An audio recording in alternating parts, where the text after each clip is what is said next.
What's going on, guys? D-Legend here. Today we have a PSA story time video, and we're going to be talking about this card that I submitted to PSA back when they had their $18 special. I'm not sure exactly when that was, probably in like July of last year, maybe, of 2022, basically. I think I got this back in like maybe September or October of last year as well, but I didn't get a chance to send this back to PSA until January of 2023. So that's a little timeline for you guys. But the backstory is, I sent this card off to be graded. It was a really clean card, beautiful card, and it ended up getting a PSA 10 at PSA. What happened was, though, that I noticed that they damaged the card during grading or during the encapsulation process, and as you can see here, there's like a raised lip on the edge of the card here. It probably got caught between the little slits of plastic here between the case. And then there's like some corner damage here as well. There's a bit of a corner ding, which is really unfortunate because the rest of the card is super clean. Just those two areas really would be the main issues. And so yeah, this card ended up getting a PSA 10. It was Pop 1 at the time, and then they damaged it during the encapsulation process because obviously it would have been a PSA, it could not have been a PSA 10 if this was already there, unless their graders really had just a bad day that day. But I'm glad that PSA does stand by their grade guarantees, because I sent this back to them through the CRC program, Customer Response Center, I want to say it's called. And they ended up taking a look at it basically and saying, hey, we can either make this a PSA 6 or a PSA Authentic. So I went with the Authentic option because PSA, who wants a PSA 6, right?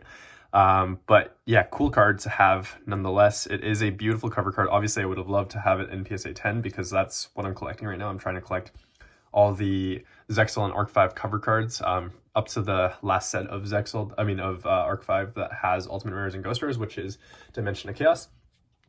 And this would fit the bill. This is Odd Eyes Rebellion Dragon from Clash of Rebellions. Gorgeous Ultimate Rare, and like I said, it was Pop 1 at the time.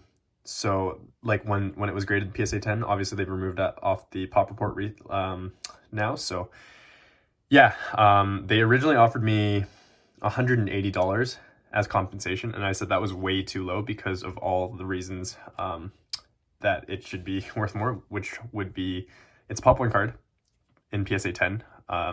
It is the cover card of a set from 2015, which is pretty old at this point in time. That's like 8 years. And it is like a $50 raw card. So $180 seemed very low to me. So I think I countered offered at $350 to $450, I want to say.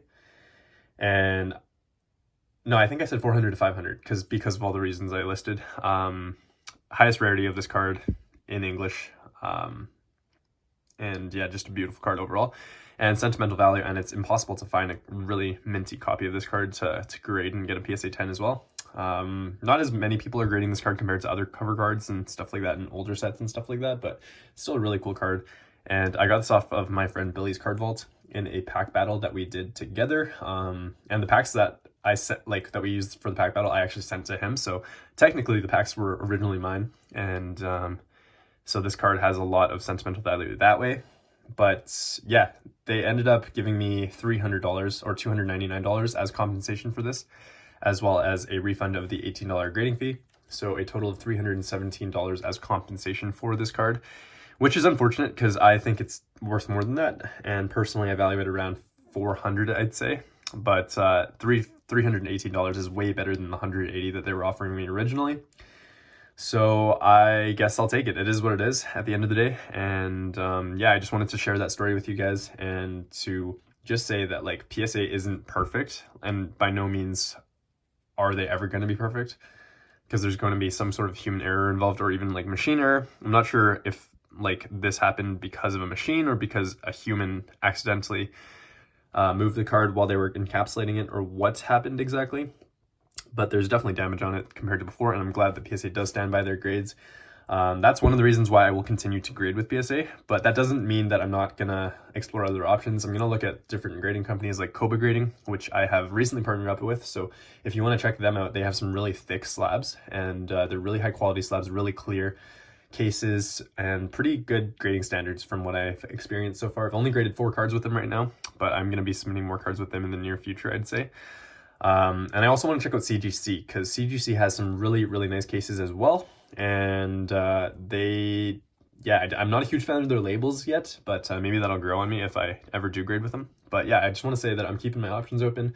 I will continue to grade with PSA for probably the foreseeable future, because while this is the 4th time PSA has damaged one of my cards, they do respond generally pretty well. They do compensate you fairly if they do damage your cards, and I haven't had any issues with them saying like, no, we did not damage your card, as long as you have solid proof. So all I'm saying is I would recommend getting your cards like on video before you submit them, just to make sure that you know the condition of the cards beforehand, and so that they're well documented in case PSA does need that information in the future. But in this case, I didn't need that per se, because the card, obviously this could not be PSA 10 condition with this damage here, right? So it just makes sense that they graded it PSA 10 and then they damaged it after the fact. So unfortunate there, but again, it is what it is. That's the end of the video. Thank you guys for watching. Subscribe if you enjoyed this, and look out for more PSA return content, as well as pack opening videos and stuff like that. I haven't had time to open up a lot of packs recently on camera. I have opened up quite a few packs off camera, but I don't know if I'll show you guys the pulls or anything like that, because it's kind of lame to show you guys the pulls afterwards. But yeah, thank you guys for watching. Catch you all soon. Let me know your opinions of this situation. Let me know what you would have done if you were in my shoes, and let me know your experiences with PSA and your experience grading with them, and if you've had damage cards with them. Catch you all soon. Peace.